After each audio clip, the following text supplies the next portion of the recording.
Alors bonjour et bienvenue à tous dans cette nouvelle émission des dossiers du train. Donc à l'heure où je publie où j'enregistre cette émission, je n'ai pas encore diffusé celle d'avant. Donc si vous avez des commentaires, ce sera pour la prochaine. Ouais, en gros, il y a du décalage. On n'est pas en direct, quoi. Donc la dernière fois, je pense que vous avez tous reconnu la gare de Saint-Étienne-Château-Creux. Donc Saint-Étienne étant la gare qui a vu arriver le premier train en France, enfin du moins la première ligne de chemin de fer. Au début c'était tiré par des chevaux jusqu'à Andrézieux si je dis pas de bêtises. Ensuite le projet était de Saint-Étienne à Lyon en passant par la gare de Givors. Et donc en gare de Givors il y a une plaque qui matérialise cet événement. Voilà. Donc c'était pour on parlait de cette gare. Donc là, c'était facile. Je pense que tout le monde a dû trouver. Pour le coup, pour cette nouvelle émission, ça sera un peu plus dur. À vous de trouver cette nouvelle gare. La première, vous avez dû bien rigoler, mais là, ça sera moins facile. Voilà. Donc, je vais essayer de répondre à des questions techniques. Ce coup-ci, on va aborder des questions techniques. Ça sera plus sympa que la dernière fois, peut-être. Pour beaucoup. Donc la dernière fois c'était Guillaume qui m'avait inondé de questions. Ce coup-ci c'est Bastien qui en a posé pas mal. Donc il y a pas mal de questions qui sont revenues sur la traction électrique et tout ce qui était électrique en fait. Je vois que ça fait pas mal d'interrogations. Du coup je vais commencer par répondre à ces questions qui sont pas compliquées en fait et qui sont intéressantes. Effectivement, j'aborde rarement ce sujet, d'abord parce que je roule quand même sur électrique, mais beaucoup moins qu'avant, je maîtrise moins le sujet. Et du coup, c'est pas quelque chose qui revient systématiquement d'une grande complication, quoi. Donc, on va aborder ça dans cette nouvelle émission. Donc, top départ, c'est parti pour cette nouvelle émission. Donc je ne veux pas répondre dans l'ordre des questions, je vais répondre dans l'ordre des questions, dans l'ordre technique des questions. Donc la première question intéressante, c'est celle de Joël Dimeglio. Salut Joël, qui m'a demandé, j'ai attendu, donc il me demande pourquoi il y a deux types de voltage, 25 000 et 15 000 volts en France. En préciser, parce qu'on va s'occuper que de chez nous, c'est ce qu'on connaît. Donc je vais répondre à cette question. S'il y en a qui ont d'autres arguments à apporter, ils les apporteront, parce que je suis pas un historien du chemin de fer. Du moins on l'est tous, mais à notre niveau. En fait, dans la traction électrique, toute l'installation électrique, que ce soit les moteurs, etc., fonctionne sous 1500 volts. Donc c'est pas 15 000, c'est 1500 volts continu. Pourquoi ? Parce que à l'époque, le continu s'imposait, je pense, déjà du fait que on va utiliser des intensités élevées. Donc c'est-à-dire que au moteur des machines, on va avoir de 800 ampères par exemple, 600 ampères. Je pense que avec un courant continu et des forts ampérages, donc les spécialistes me corrigeront, on va voir des machines qui vont avoir plus de couple certainement que sur du courant alternatif. Donc peut-être que le choix il s'est dirigé dans ce sens-là. Donc bref, quoi qu'il en soit, du coup les machines étaient équipées de moteurs 1500 volts, donc de 1500 volts. On dit souvent 1500 volts, mais en fait c'est 1500. Du coup, on a équipé les lignes caténaires en 1500 volts. Donc ça nous donne, là j'ai un petit schéma. Donc les caténaires 1500 volts, ce sont des caténaires qui sont lourdes, qui demandent beaucoup de matériel pour supporter les fils. On a deux fils de contact du fait qu'on a des intensités qui sont élevées. L'intensité étant élevée, si les arcs qui vont se produire seront plus à même de faire fondre la caténaire, de la détériorer, de l'abîmer. Alors qu'avec des tensions plus faibles, on aura moins ces inconvénients. Du coup, on s'est pas cassé la tête, on a alimenté en 1500 volts continu les machines qui fonctionnaient en 1500 volts continu. Donc si je prends une caténaire en 1500 volts, on voit ici sur cette image, hop. Donc on a une armature assez lourde, hein, avec un poteau, caténaire, des consoles. On voit bien ici les doubles fils de contact, les deux fils de contact, les pendules qui servent à maintenir ces fils de contact, un support de fils de contact, etc. Donc c'est lourd, c'est plus cher, etc. Du coup, on s'est dit à une époque, alors est-ce que parce que la technologie a évolué et qu'on est arrivé à faire des transformateurs, etc., on s'est dit plutôt que d'alimenter la caténaire sous 1500 volts, pourquoi on n'alimenterait pas la caténaire en 25 000 volts alternatifs, donc on aurait des intensités beaucoup moins importantes, et ensuite, ce qu'on va faire, c'est qu'on va mettre un transformateur dans les machines qui va transformer le courant en 25 000 volts en 1500 volts. Donc il fallait déjà qu'on ait la technologie, ça prenait de la place dans la machine, donc peut-être qu'à une certaine époque ça aurait pris trop de place et qu'ensuite avec l'apparition de l'électronique, etc., on a réussi à faire des transformateurs qui étaient moins importants. Parce que ça demande pas seulement de baisser la tension, il faut également lisser ce courant, donc il faut des appareils pour lisser le courant, etc. Donc quand on a maîtrisé ça et qu'on a réussi à le loger dans une machine électrique, donc là c'est moi qui le dis, je suis pas historien encore, je le rappelle, on a dit on va mettre du courant 25 000 volts dans les caténaires simplement parce que l'avantage, bon, en plus d'avoir un courant plus disponible, chacun est libre de penser si c'est mieux ou pas, hein. Mais surtout le truc principal, c'est qu'on va avoir une installation beaucoup plus légère. Si je prends une photo, donc c'est des photos que je pique au hasard sur internet, je vais certainement me faire taper sur les doigts un de ces jours, on verra bien. Donc on va avoir un support, et comme on le voit ici, il n'y a plus qu'un simple fil de contact, il n'y a pas de pendule, il n'y a pas un deuxième fil, voilà, la caténaire est beaucoup plus légère, du fait que les intensités sont moins importantes, et du coup ça donne un équipement qui est quand même moins cher. Je ferai remarquer en même temps sur la photo ici le fil qui est derrière qui s'appelle le feeder. Qu'on n'a pas sous les caténaires en 1500 volts, hein. Donc c'est une des raisons, je dis bien une des raisons, qui a fait qu'on a préféré le passer en 25 000 volts plutôt qu'en 1500 volts. Mais les machines restent alimentées en 1500 volts, donc quoi qu'il en soit, les 25 en 1500 volts continuent. Donc quoi qu'il en soit, il faut transformer ce courant, ce 25 000 volts alternatif, à l'intérieur des machines, on le retransforme en 1500 volts. Il y a un autre truc aussi, mais je ne saurais pas l'expliquer techniquement, il est plus facile de transporter. Quand on transporte du courant, on a une perte. Alors je le sais sur les lignes haute tension, par exemple. Donc je ne sais pas après ce que ça donne au niveau du train, mais quand on transporte du courant sur des grandes distances, on s'est rendu compte qu'il y avait des pertes, des fuites, etc. Donc je ne saurais pas l'expliquer techniquement, mais c'est pour ces raisons qu'il était plus facile de transporter des grosses tensions de courant. C'est pour ça qu'on a des lignes à haute tension et ensuite transformer ce courant pour l'acheminer à des tensions plus basses. C'est un peu le même principe, je pense, c'est un peu le même principe. Mais là, je m'aventure dans un domaine, encore une fois, je le dis, avant que je me fasse tirer dessus, dont je ne maîtrise pas assez. Par contre, ce qui est sûr, c'est l'installation des supports caténaires, ça c'est sûr. Elle coûte beaucoup moins cher en 25 000 volts qu'en 1500 volts. Voilà. Après, pour avoir roulé sous les deux tensions, j'ai pas. Il aurait fallu que je tire les mêmes trains sous les deux tensions différentes pour le savoir. Là, en l'occurrence, c'est vrai que je trouve le 25 000 volts, il est assez souple, hein.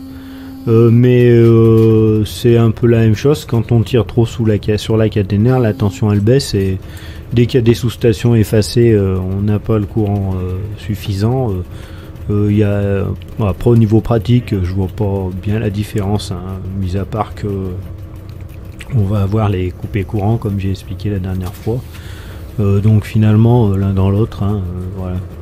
Mais voilà la raison. Donc voilà pour la question de Joël.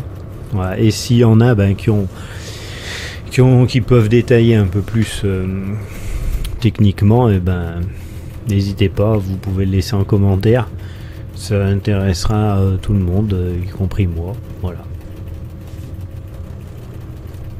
Alors dans le même ordre d'idée, c'est Bastien qui me demande, question électrique, s'il arrive d'avoir une tension dégradée par manque de fourniture électrique, c'est-à-dire ne pas pouvoir tenir sa vitesse par manque de puissance dans la caténaire. Oui, j'ai pas fait l'expérience sous 25 000 volts encore, mais par contre sous 1500 volts je l'ai fait, puisque j'ai beaucoup roulé sous 1500 volts, notamment en fret.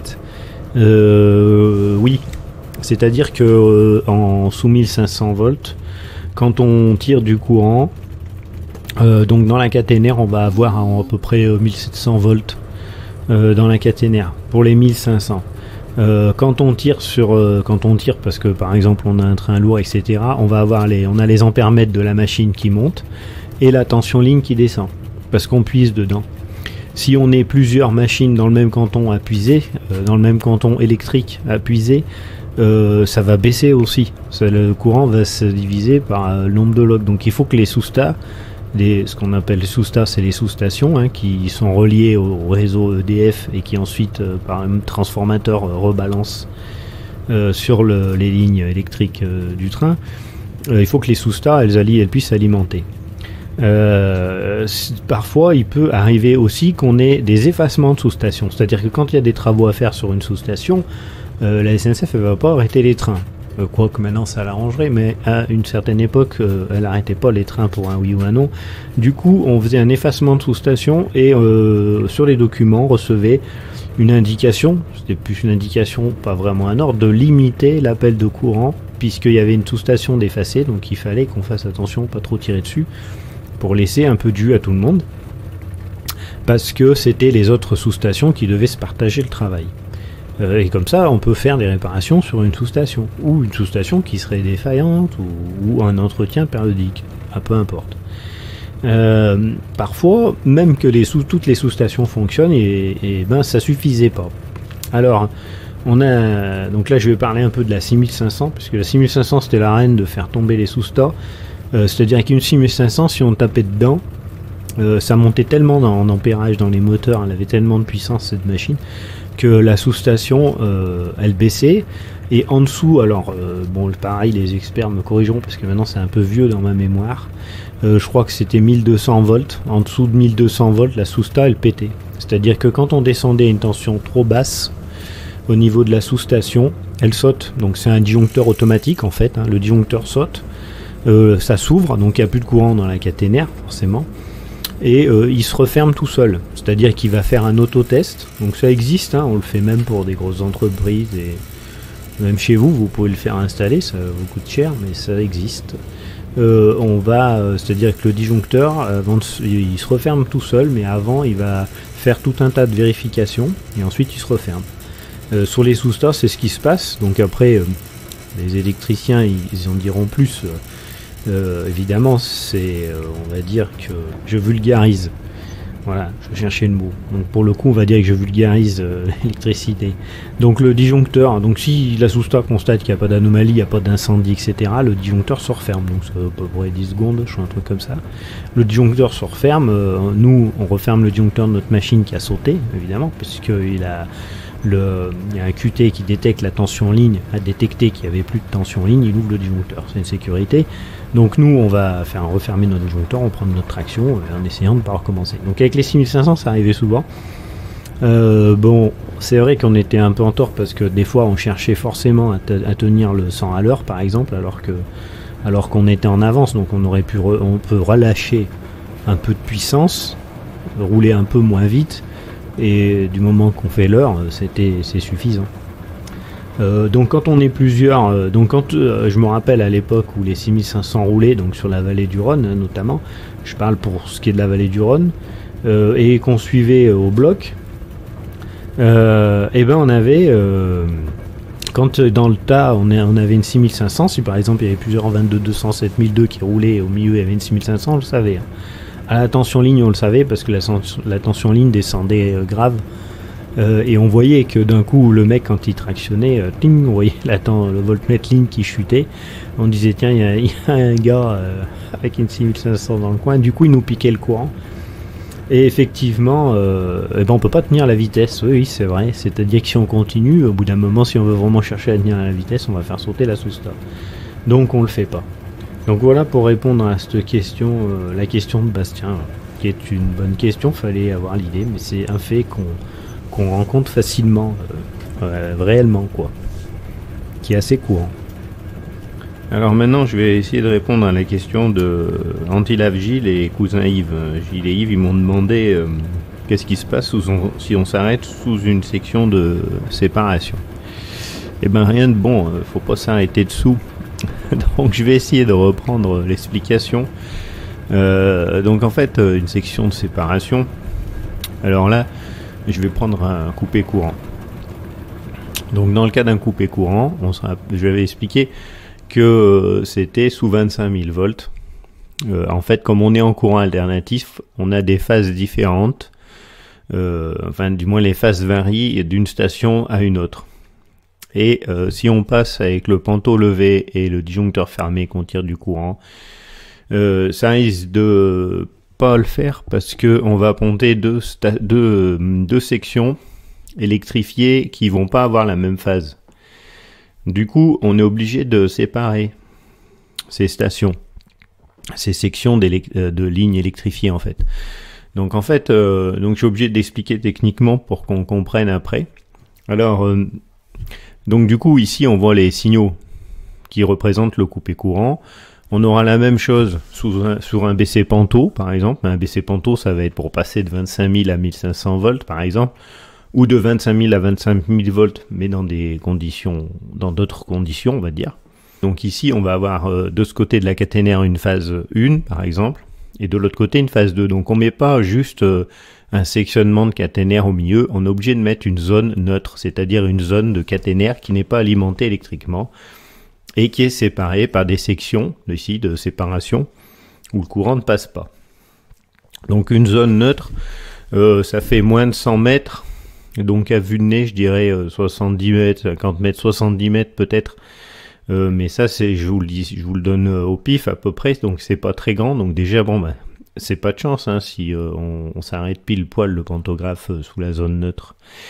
Mais c'est une chose qui peut arriver, par exemple le conducteur roule, il reçoit d'un coup par divers moyens, on peut lui demander un arrêt d'urgence, ou simplement une anomalie à son engin moteur qui déclenche les opérations d'arrêt automatique et paf, il s'arrête juste sous la zone neutre. Du coup il peut pas repartir.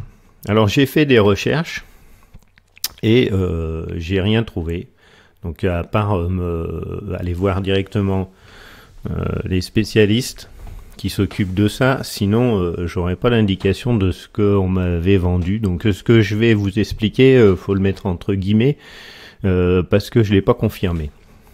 Donc dans un premier temps, il faut savoir que les zones électriques, elles sont régulées donc au même titre que les lignes.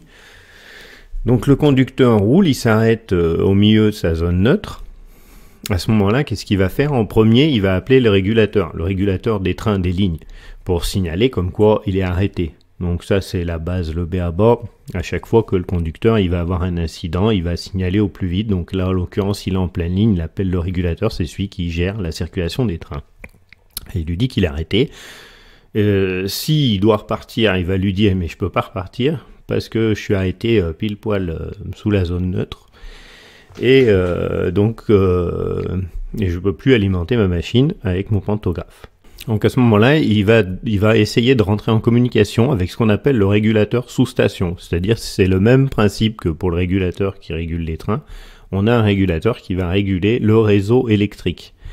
Donc en général, il a une panoplie beaucoup plus grande, c'est-à-dire que son domaine est beaucoup plus vaste, souvent, et il a donc un tableau sur lequel il voit toutes les lignes électriques, et il peut agir sur des commutateurs, etc., fermer des sous-stations à distance, par exemple, les ralimenter, etc. Donc lui, il va aller voir, il va essayer de rentrer en contact avec ce régulateur sous-station. Alors maintenant, on va voir comment sont séparées les zones. Alors, je vais vous faire un schéma pour qu'on comprenne mieux. Donc, on va avoir une caténaire qui arrive ici. Donc, c'est la caténaire qui est alimentée en courant. Et de l'autre, on va avoir une caténaire qui va être la zone neutre. Donc, cette caténaire, elle n'est pas alimentée. Donc pour les séparer, on va utiliser ce qu'on appelle un sectionnement à lame d'air. C'est-à-dire en gros la caténaire elle va faire ça de ce côté et elle va faire ça de ce côté. Ainsi le pantographe il sera en contact ici avec les deux fils mais cette zone n'est pas alimentée. La caténaire va s'arrêter ici de ce côté. Donc ces deux fils ils sont disposés si on regarde en coupe. C'est-à-dire si on a le pantographe qui est de cette façon-là, voilà, les deux fils ils sont comme ça. Et au fur et à mesure qu'on avance dans la zone de ce côté, on a un fil qui va monter là, pour, de façon à ce que un des deux fils ne soit plus en contact avec le pantographe. Ils vont se déplacer en fait sur la hauteur. Là on est vu de dessus. Hein. On est vu de dessus, donc c'est ce qu'on appelle un sectionnement à lame d'air. Donc on a un fil qui fait ça, un fil qui fait ça. Donc si on reprend sur notre zone à nous, on va avoir un fil comme ça. La zone neutre qui va être comme ça, n'est-ce pas? Hop. Et la caténaire qui repart dans l'autre sens. Voilà. Donc c'est-à-dire que cette caténaire-là, elle est alimentée en courant. Ce fil caténaire-là, il est alimenté en courant, et celui-là, il n'est pas alimenté en courant puisqu'il est séparé par ce qu'on appelle un sectionnement à lame d'air. Alors voilà, au niveau du schéma, ce que ça donne un sectionnement à lame d'air. Alors la qualité est pas top, hein. C'est toujours mieux que mon dessin. Donc ici, on a une caténaire qui arrive, ça va être le fil rouge. Ce qu'on voit ici, là, ce sont des isolateurs, c'est-à-dire que le courant ne peut pas passer. On a des isolateurs en vert qui empêchent que le courant passe. Ici, on a une deuxième caténaire qui arrive en vert avec un isolateur.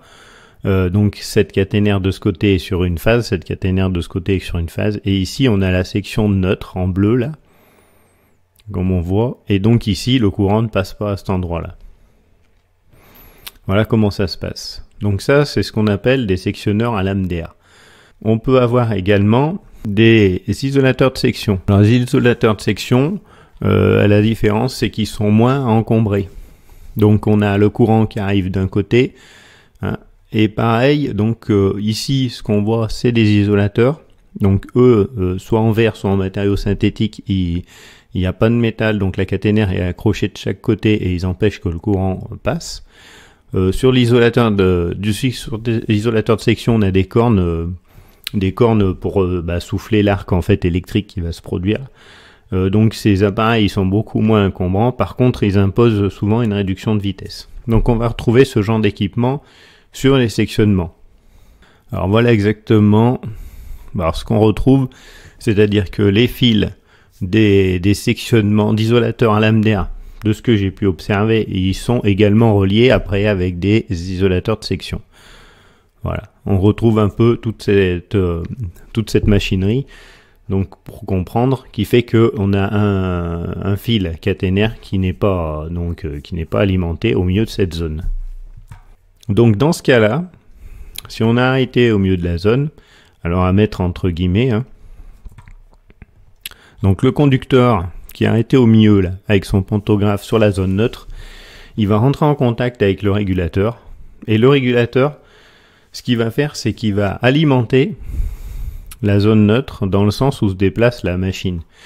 C'est-à-dire que si la machine elle est arrêtée pile poil là ici sous la zone neutre, il va demander au conducteur de train, alors ça se fait par des dépêches, hein, ça se fait pas comme ça, il va, admettons, si la machine qui est ici à gauche et qui se déplace en sens de droite, elle est arrêtée là, il va fermer cet isolateur ici, ce qui va ralimenter la zone neutre. Mais comme la machine elle roule pas, il n'y a pas de risque de pontage puisqu'elle passe pas à cet endroit-là. Et ensuite le conducteur il va pouvoir repartir dans la bonne direction. Donc, alors je suis pas convaincu que ça fonctionne sous des coupés courants, peut-être plus sous des BC Panto, mais ça reste à mettre entre guillemets parce que j'ai pas trouvé la confirmation de ça. Dans le cas où je dis des conneries et où ça marche pas, que ce soit pas possible, À mon avis, c'est là où ça risque d'être embêtant, c'est que je suis pas sûr non plus que ça se fasse à distance. À mon avis, ça doit peut-être se faire à pied d'œuvre. Il faut aller sur le terrain pour fermer le sectionnement. Dans le cas contraire, c'est la seule solution possible. Sinon, il faut demander le secours. C'est ce qu'on appelle une demande de secours. C'est-à-dire que dans le cas où un conducteur de train, il ne peut pas se dépatouiller de lui-même et qu'il a besoin de l'aide de quelqu'un d'autre, alors ça peut être soit un autre train pour l'aider à le pousser, ça peut être l'intervention d'un wagon de secours parce qu'il est déraillé, etc. Le conducteur, il va faire une demande de secours à partir du moment où il ne pourra pas sortir tout seul de son problème. Et donc dans ce cas précis, il faut envoyer un autre train pour le pousser, simplement, et le remettre sur la section alimentée par la caténaire. Donc voilà pour répondre à la question de Gilles et de Yves. Alors ensuite, une petite question, parce que je ne veux pas rester longtemps dessus, il n'y a pas trop à dire. Antilave Gilles, il m'a demandé par rapport au freinage de récupération. Donc il faut que je retrouve sa question. Gilles, il me dit, jadis, il y avait des personnes qui disaient que les trains réinjectaient de l'électricité sur le réseau pendant les descentes.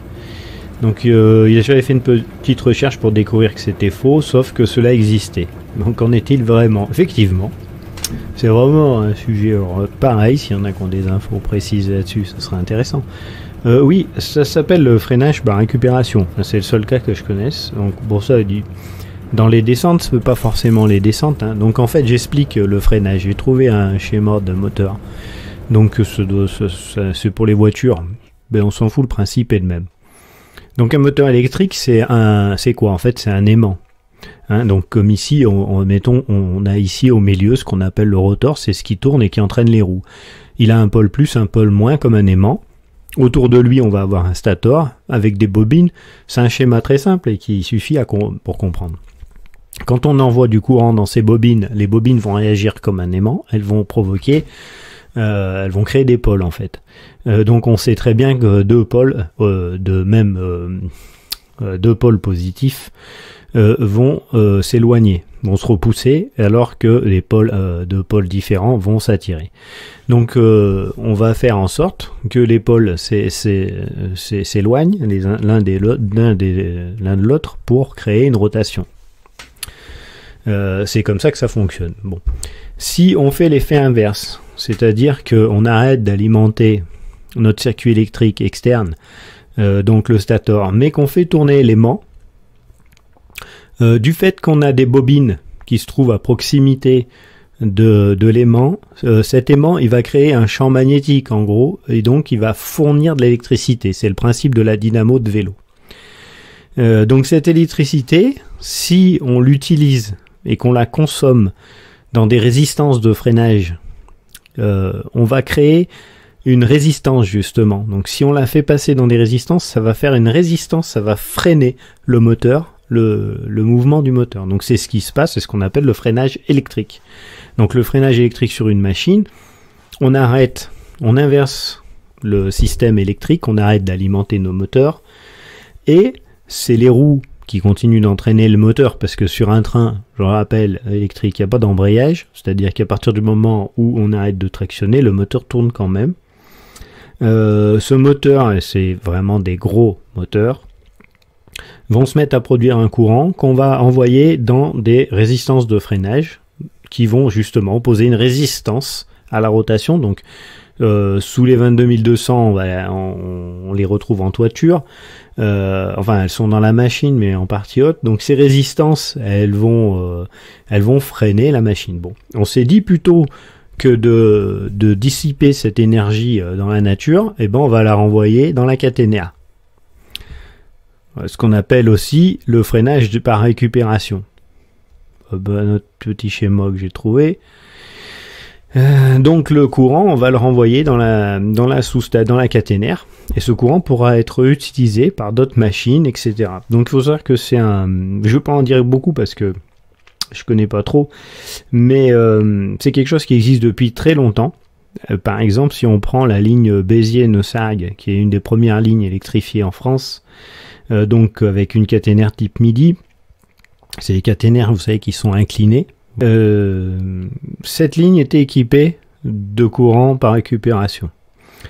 c'est tombé dans les oubliettes. Donc l'impératif, en fait, le seul truc qu'il faut savoir, c'est que pour qu'on puisse avoir un courant par récupération, il faut que la sousta soit équipée. Il faut que la sous-station, soit équipée pour recevoir ce courant. Sinon, ça marche pas. Voilà. Donc pour nous, en fait, en tant que conducteur, c'est pratiquement transparent. Je me rappelle pas avoir eu des choses là-dessus. S'il y en a d'autres qui ont plus d'expérience, ils en parleront. C'est pas quelque chose qui s'est vraiment développé en fait. Donc sous la caténaire, donc pour ce qui est de cette ligne, je sais que les sous-stations ont été changées. Quand elles ont été changées, ils ont enlevé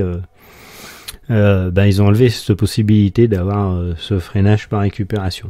Voilà, si mes informations sont bonnes. Donc voilà le truc en fait. Et après ce courant que le train va produire en freinant, on peut le réinjecter n'importe où, on peut s'en servir pour n'importe quoi.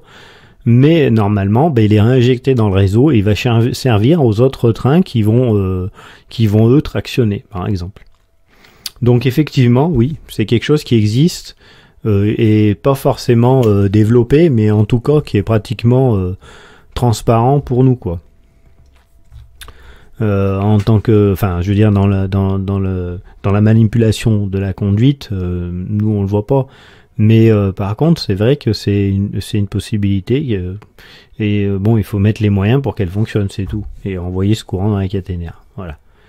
Donc voilà ce que je pouvais dire là-dessus. Certainement qu'il y en a qui ont plus d'informations précises, ils pourront commenter, hein, il n'y a pas de problème. Voilà, ça servira pour tout le monde.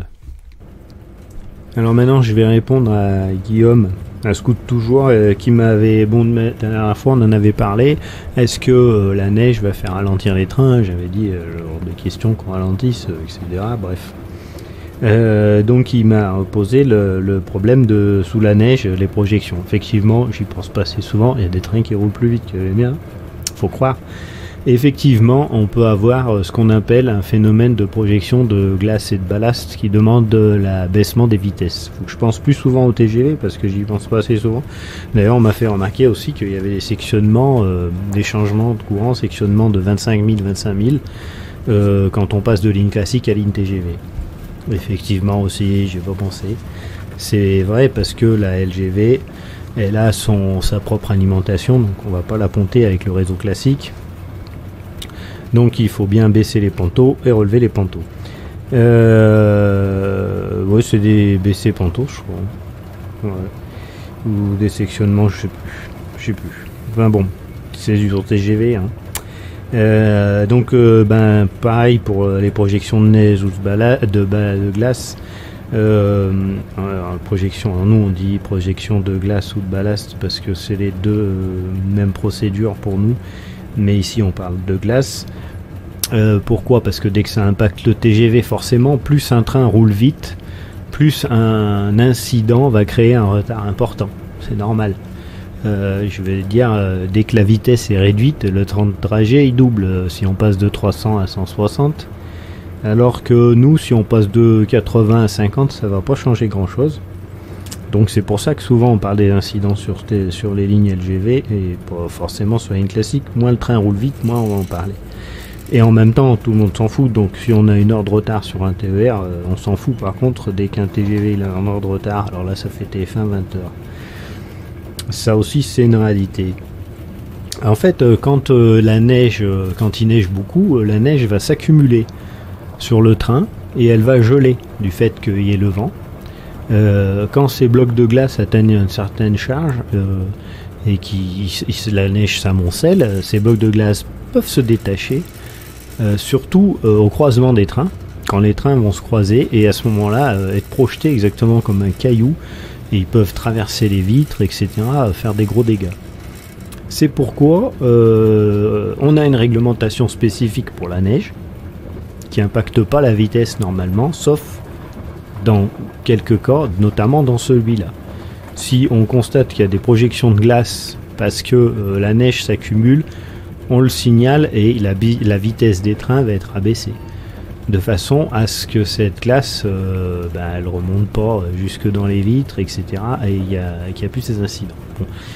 Sous la neige, on a d'autres directives à prendre, notamment des freinages réguliers puissants pour casser la glace, au niveau des semelles de frein, si c'est un train avec des semelles de frein, ou à disque, si c'est des freins à disque, puisque la glace va s'accumuler sur les timoneries, et au bout d'un moment, elle va les bloquer. Donc régulièrement, il faut faire des grandes dépressions pour bouger les timoneries et casser cette glace, pour éviter d'avoir ces phénomènes. On va avoir par exemple aussi des directives pour s'arrêter quand on fait des mises en tête sur un train avec une machine seule, par exemple. On va devoir s'arrêter bien en amont et repartir dans une marche très lente pour accoster avec prudence, parce qu'on va avoir des distances de freinage qui peuvent être allongées du fait de l'accumulation de la glace, de la neige, etc.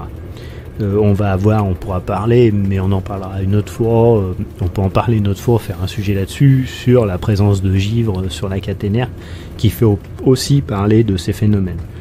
Donc moi je parlais évidemment dans un monde idyllique où il neige, voilà, la neige, on n'a pas de directive, quoi, tant que le train il roule et qu'il peut pousser la neige, on la pousse, on s'en fout. Ce qui va nous ralentir, c'est que si la neige est trop haute au bout d'un moment et qu'on peut plus la pousser, mais de nous-mêmes on ne baisse pas notre vitesse parce qu'il y a de la neige. Voilà. Mais par contre, voilà, pour ce qui est de projection de glace, donc on dit glace parce qu'elle se forme avec la neige, tout le monde aura compris. Donc voilà pour répondre à Guillaume. Allez, maintenant je vais répondre à 2 petites questions encore, parce que l'émission commence à durer après, hein. Donc je vais répondre à, un peu, parce que ça reste encore dans l'idée là, à JMR 1050 là, qui me demandait, il se posait la question en fait, parce que de plus en plus de matériel était équipé maintenant de freins à disque, et il demandait qu'est-ce qui était le mieux, enfin qu'est-ce que j'en pensais entre le frein à disque et le frein avec des semelles de frein en fait. Et donc du coup, je lui ai expliqué qu'en fait c'était un sujet qui pouvait amener loin à d'autres choses. Donc je vais essayer d'argumenter. Donc le disque, forcément, il se répand partout, notamment sur les trains. Donc là, j'ai des photos, voilà. À quoi ça peut représenter les disques, hein. C'est exactement comme sur les voitures, hein, voilà. Maintenant, on en a partout sur les vélos. Alors le grand intérêt du disque, c'est que déjà au niveau de l'entretien, c'est plus facile de changer des semelles, ou plus facile, ou du moins peut-être qu'elle coûte aussi moins cher, mais disons on fait glisser la semelle et on la change. Bon, bien que c'est pas bien compliqué de changer des semelles de frein, du moins. Par rapport à des plaquettes. Voilà, pardon, j'emploie le mot semelle, c'est plaquettes en fait sur les disques. Mais sur les freins, c'est vrai que sur les trains c'est tellement gros, on a du mal à dire que c'est des plaquettes, on va dire des plaques. Du coup, au niveau puissance de freinage, honnêtement, je vois pas l'argumentation sur un train, puisque le freinage est tellement puissant sur un train que notre problème à nous, c'est pas de freiner, c'est de pas s'enrayer. Mais le freinage est quand même puissant. Maintenant, il est vrai que sur des trains à grande vitesse, ou les voitures voyageurs, etc., c'est pratique, parce que c'est des trains qui roulent vite et qui demandent beaucoup de puissance. Donc ça va augmenter la puissance. On va dire qu'on va augmenter la puissance, on va supprimer les systèmes de timonerie, et on va avoir directement des cylindres de frein qui vont venir plaquer les plaquettes contre les disques. Donc on peut dire qu'au niveau positif, on va aussi peut-être limiter ces phénomènes de glace qu'on peut avoir sur les trains avec des semelles et des timoneries, parce qu'il faut bien comprendre à partir du moment où on a des semelles de frein, souvent, bien qu'il y a des loks mais qui sont équipés différemment de blocs de frein, mais souvent on va avoir des timoneries, et les timoneries, elles sont soumises justement à la neige, à la glace, à la casse. On peut avoir des problèmes de timonerie. Donc on élimine ce problème de timonerie en réduisant cette timonerie, bien qu'on sache très bien le faire avec des blocs freins, comme le bloc frein P60, qui a plus de timonerie, il vient plaquer la semelle directement contre la roue. Donc on va dire que c'est une avancée technologique, voilà, c'est très bien, sauf qu'on a oublié un truc, c'est que la semelle de frein qui freinait très fort avait l'avantage de nettoyer la table de roulement, donc ce qu'on appelle la table de roulement. On voit ici, c'est la surface de la roue. Et c'est super important pour 2 choses. Premièrement, pour le circuit de voie. Le fait de nettoyer cette table de roulement va assurer un contact électrique correct entre la roue et le rail. Parce qu'il faut savoir que sur un train, la surface en contact de la roue et du rail est vraiment minime. Du coup, on a très peu d'adhérence. Et en même temps, on a des problèmes pour faire les contacts. Donc ceux qui font du modèle réduit le savent très bien. Et ils en ont fait l'expérience. Et ben c'est exactement pareil avec les vrais trains. Sauf que nous, le courant d'alimentation vient pas de la roue. Mais tous les signaux, tous les passages à niveau, enfin pas tous, mais tous ceux qui fonctionnent, tout ce qui fonctionne par circuit de voie, vont avoir besoin d'un contact parfait. Et on sait bien que le métal rouille. Si ce métal n'est pas nettoyé, on va avoir des problèmes de contact. En supprimant les semelles de frein, systématiquement sur tout le matériel, les ingénieurs n'ont pas pensé à ça. Je dis ont pas pensé parce qu'ils n'y ont pas pensé. Ça c'est sûr et certain. S'ils y avaient pensé, ils se casseraient pas la tête comme ils se cassent la tête maintenant pour pouvoir remettre les circuits de voie en place sur le matériel léger. Ils ont unifié le truc en disant on va mettre ça de partout. Donc moi ce que je pense, donc ça c'est le premier point. Le deuxième point, ça va être l'enrayage. Ça veut dire que souvent quand on a des problèmes d'adhérence, c'est parce que le rail est mauvais. On va appeler ça, on va dire qu'on a le rail gras. Alors le rail il est rendu gras souvent par les feuilles, mais c'est pas seulement les feuilles. C'est en fait la pollution extérieure ou même la pollution naturelle des arbres, de la nature, etc. Le rail va se salir, ou même par le train lui-même. Et à la première pluie, ce rail est sale. Mais les roues aussi. Les roues du train aussi. Les semelles de frein avaient cet avantage de nettoyer cette table de roulement et de maintenir un circuit de voie correct. C'est pourquoi on a eu tous ces problèmes de déchantage avec les X73500. Mais c'est pas les seuls à avoir ce problème-là. Mais comme eux, ils sont très légers et qu'ils ont que 2 bogies, ça a été très vite le problème. Donc on a essayé de remettre en place un système qui s'appelait, alors je sais plus, c'est Scrubber, qui faisait ça, ou un autre, bref, on en a eu un au moment donné où c'était une semelle qui venait s'appuyer contre la roue pour nettoyer cette table de roulement. Donc moi, personnellement, ce que j'en pense, alors, à la limite je m'en fous, c'est pas mon train, je veux dire, je l'achète pas. Quand j'achète une voiture, on me demande pas si j'ai envie d'avoir des disques ou des tambours, parce que si je devais choisir, je préfère avoir des tambours, au moins à l'arrière de la voiture. Mais maintenant on met des disques à l'arrière des voitures, ce qui ne sert strictement à rien à part vendre des plaquettes, puisque avec des tambours on pouvait faire 160 000 km facile, et vu la puissance de freinage qu'on demande sur une voiture à l'arrière, surtout pour rouler à 80, ça sert à rien. Bref, ceci, on ferme la parenthèse, peut-être terminé. Pour dire que donc c'est pas ma voiture, c'est pas mon train, donc je choisis pas mes disques ni mes semelles, mais je pense que les ingénieurs ils auraient dû faire la part des choses et dire pour certains matériels on aurait dû conserver les semelles, notamment les autorails. C'est-à-dire que au-dessus d'un certain tonnage on aurait dû définir. Je pense que les ingénieurs ont pas essayé de travailler dans le sens de définir une norme par rapport à la masse et au type de frein. On aurait dû dire, pour telle masse, tel nombre d'essieux, telle utilisation, on va mettre des semelles. Pour telle utilisation, on va mettre des disques. Voilà à mon avis ce qui aurait été plus sage. Évidemment, dans un monde, ça marche bien dans un monde où on court pas après la production, l'argent, puisque effectivement, si on veut gagner des sous, on va essayer d'unifier un peu le système. Voilà. Donc là ici on voit bien sur des semelles la timonerie qui vient actionner. Donc tout ça, ça fait toute une installation, ça serait compliqué. Après à changer c'est vite fait, il y a juste une clavette. On voit la clavette qui dépasse ici en fait. Dans la semelle il y a un trou, là où il y a l'ergot il y a un trou. Et cette clavette, elle rentre à l'intérieur de ce trou. Donc il suffit d'enlever cette clavette, la semelle sort, on remet la semelle, et on remet la clavette. Donc pour information, les marques que vous voyez ici là sur la semelle, c'est les limites d'usure. Quand la semelle arrive à la limite, à cette limite-là, il faut la changer. Voilà pour la petite histoire, tant qu'on y est. Et comme on peut le voir, la timonerie c'est graissé, quoi. C'est plein d'axes, avec des goupilles là. Donc forcément, c'est tous des points sensibles, des points qu'il faut vérifier, des points qu'il faut graisser. On va se dire, merde, on va mettre des disques, et puis comme ça, c'est vrai qu'au niveau entretien et tout, tout de suite, ça limite le truc. Sauf que maintenant, on se retrouve avec des engins comme les 73 500 et on sera toujours emmerdé que ça, quoi. Donc là, ils ont réussi un peu à limiter, mais c'est toujours ou des frotteurs, ou de la limaille de fer dans les sablières. Voilà, c'est du départ, ça a été mal étudié, quoi. Donc, de toute façon, on peut rien y faire, il y aura de plus en plus de disques. Mais à mon avis, bon, le matériel qui arrive, comme le Regiolis, il va pas avoir de problème d'échanttage parce qu'il est lourd, donc ça va. Si un jour on devait refaire du matériel léger, c'est vrai que ça fait un peu papa, comment je dis, papa gâteau, vieux papa, quoi, de remettre des semelles de frein, mais si on devait faire un autorail léger pour circuler sur nos lignes de campagne, je pense que ce serait plus judicieux de remettre des semelles plutôt que les disques.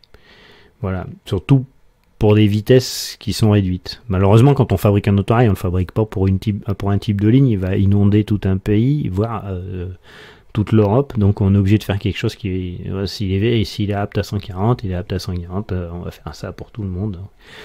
Donc on lui collera des disques de toute façon, et je pense qu'à terme, il n'y aura plus de semelles, voilà. Mais ils trouveront peut-être d'autres solutions pour faire en sorte que le circuit de voie fonctionne, hein. Malgré ça, et puis qu'ils conserveront les disques. Donc voilà ce que je peux dire sur les différences entre disques et semelles de frein. Alors je vais revenir donc sur une question de Bastien. Qu'est-ce que c'est le 40 qu'on voit en marge sur la fiche train dans la colonne du milieu? Je vais essayer de vous expliquer. Tic, tic, tic. Donc ce 40 ici, là. Donc ça, vous allez le retrouver uniquement, je pense uniquement sur les voies uniques. Ouais, ou voies banalisées. Du moins, enfin genre banalisé du BOV, les anciennes voies uniques on a banalisé. Donc en fait c'est une vitesse. Alors évidemment vous allez me dire mais pourquoi elle n'est pas reprise ici? C'est trop court. On peut pas la mettre ici cette vitesse parce qu'elle concerne que la gare. Par exemple là, la Roquebrou, la vitesse dans la gare, c'est-à-dire que de l'aiguille d'entrée jusqu'à l'aiguille de sortie, compris, hein, je veux dire de la pointe de l'aiguille d'entrée jusqu'à la pointe de l'aiguille de sortie, c'est 40 km/h. C'est-à-dire que les aiguilles sont à 40. Donc toute la gare est à 40. Mais on voit ici que les zones qui sont reprises ici, c'est des grandes zones. On peut pas mettre une zone de 100 mètres, on les met pas en général. Enfin, bien qu'il y en ait, mais c'est des erreurs. Bon, bref, autre chose. On va pas les reprendre ici, donc on les reprend, c'est prévu. C'est-à-dire que quand on a en face d'une gare un chiffre ici, donc la gare est reprise par un trait foncé, ou ici, en face de la gare, vous voyez, la Mativi ici, là, il y a un 40. Ça veut dire que toute la traversée de la gare est limitée à la vitesse de 40 km/h. Voilà. Donc c'est des gares où la vitesse elle va pas être reprise sur le terrain. Alors je sais pas, elle peut être reprise hein, et avoir quand même le 40, mais dans ce cas-là, la vitesse n'est pas reprise sur le terrain. Voilà. Donc ici là, donc par exemple après si on arrive ici, la gare de Bretenoux, il y a rien. Bah, cette gare elle est limitée à 30, mais c'est repris par un TIV sur le terrain, tableau indicateur de vitesse. Quand on arrive, qui dit que la gare est à 30. Saint-Denis-Pré-Martel, c'est pareil, la gare est à 30, c'est repris par un TIV, un tableau indicateur de vitesse. Comme quoi on doit respecter 30 km/h. Là ici ce sont des gares où ça va pas forcément être pris. Du coup c'est sur la fiche train et on sait que c'est la vitesse limitée à 40 km/h. Donc voilà pour la question de Bastien. Donc voilà pour cette nouvelle émission. Je vais l'arrêter ici. Il reste des questions, notamment des questions de Bastien sur la vitesse encore. Hein. Des questions sur le respect de la vitesse limite, mais j'y reviendrai parce qu'on prendra le temps d'y répondre comme il faut. Des questions de Frédéric sur la signalisation de chantier. C'est intéressant, hein, les étiquettes ISIN, tout ça. Donc en fait ça fait beaucoup. Il y a une explication pour la visa de Frédéric. Donc ça fera l'occasion de faire une autre émission parce que là il va y avoir beaucoup à dire, donc je peux pas me lancer dans ces explications aujourd'hui, sinon l'émission va être un peu trop longue. Déjà que je fais des émissions sacrément longues, donc je voudrais essayer de les faire un peu moins longues. Et Gauthier aussi pour le dégagement de la queue de train, je répondrai également aussi, plus s'il y a des nouvelles questions qui apparaissent. Voilà. Donc c'est terminé pour cette nouvelle émission. Si vous avez découvert de quelle gare il s'agit, aujourd'hui c'était pas facile, bravo, mettez-le en commentaire, c'est sympa. Et sinon, je vous dis à bientôt et pour une prochaine émission.